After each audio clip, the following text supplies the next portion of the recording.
says, do we need to be more skeptical about skepticism? Has secular humanism become your flareless, dumpy godhead? It's not on the topic.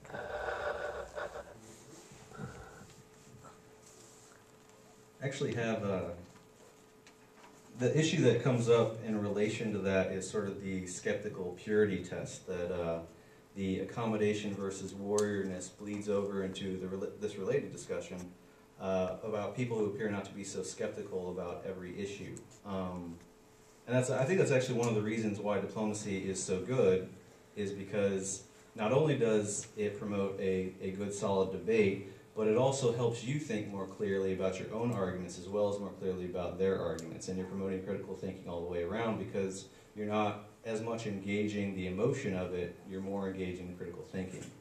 And so to apply this to the context of the battleground on the purity test, I think we should do our best to accommodate people that, since skepticism is a methodology and not a list of conclusions, we want people who disagree in the movement, and we want to promote a forum for disagreement. That even though there may be people that have their supposed sacred cows, keeping them along with us and not, humiliating and extricating them, that is good for everybody. That we want. We want that tension because we don't want to become just another version of groupthink. We want to learn from the history of getting it wrong in say religion and churches and stuff, and do it right. It's not that we shouldn't be social creatures and have communities of common values and move towards the same kind of goals. It's that we should learn how to do it right and do it better.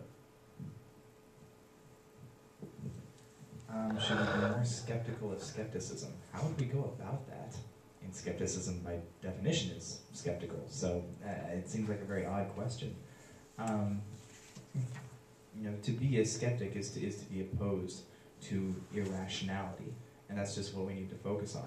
If someone's claiming to be a skeptic, even if they're an atheist, and they're being irrational, we need to call them on that. It doesn't matter who's being irrational. Irrationality is the problem in society, and we need to go after it. And this is, the response when someone says, like, oh, look at, Joseph Stalin, he was an atheist. Well, yes, he was an atheist, but he was irrational, just as irrational as every religious person, and that's the problem. It's how we can unite with you in saying that they were wrong. And there also seems to be this idea coming from Ben, that this strikes me as so weird. You keep saying things like, people are engaging the emotion, not the reason. Why can't we do both? You talk about Dawkins, they're saying, they're engaging his emotion or his ego, when he makes all these wonderful arguments. And even if I were to grant that point, of course I would say that, they do the same thing with diplomats too, but, being emotional about skepticism clearly doesn't dilute the skepticism at all, or their ability to articulate it.